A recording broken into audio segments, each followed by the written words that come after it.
సత్యానికి విరుద్ధంగా పనిచేసే ఆత్మ ఏ ప్రాంతంలో టార్గెట్ చేస్తుందో యోహాను సువార్త 8:44 కలిసి చదువుకుందాం. మీరు మీ తండ్రి యగు అపవాది సంబంధులు, మీ తండ్రి దురాశలు నెరవేర్చుకోరుచున్నారు. ఆది నుండి వాడు నరహంతకుడై ఉండి సత్యమందు నిలిచిన వాడు కాడు.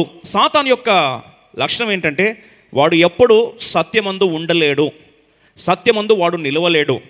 రెండవది, వాని యందు సత్యమే లేదు. అందరం కలిసి దాని తర్వాత వచ్చినాం. వాడు అబద్ధం ఆడినప్పుడు తన స్వభావమును అనుసరించియే మాట్లాడును. వాడు అబద్ధికుడును అబద్ధమునకు జనకుడునై ఉన్నాడు.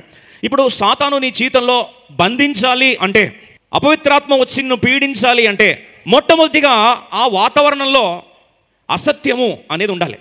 లేదా వేరే మాటల్లో సంపూర్ణ ప్రత్యక్షత రాహిత్యపు అనుభవం ఉండాలి.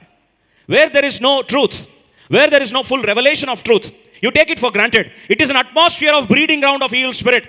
అపవిత్రాత్మ పెంచి పోషించబడే వాతావరణంలో ఖచ్చితంగా అసత్యం ఉంటుంది. అక్కడ సంపూర్ణ ప్రత్యక్షత ఉండదు. ఎందుకండి పలానా ప్రాంతంలో దోమలు ఎక్కువ ఉన్నాయి అంటే వెంటనే అంటారు చూసి, ఇక్కడ నీళ్లు ఎక్కువగా నిలువ ఉన్నాయండి అంట. ఇప్పుడు నీళ్లు ఖాళీ చేసేయండి, ఆటోమేటిక్గా ఏమవుతాయి, దోమలు వెళ్ళిపోతాయి. ఇప్పుడు దోమలకి ఏం కావాలి, నిలువున్న నీళ్లు కావాలి. అదే రీతిగా సాతానికి ఏం కావాలంటే మన మనసులో ఏముండాలండి, అసత్యం ఉండాలి. సత్యానికి విరుద్ధమైన ఆలోచన ఉంటే సాతాను అందుకు తీసుకొచ్చి ప్రతిసారి వాడు ఎవడంటండి, అబద్ధికుడు అంట, అబద్ధాల జనకుడు. వాడిలో సత్యము లేదు, సత్యమందు వాడు ఉండలేడు.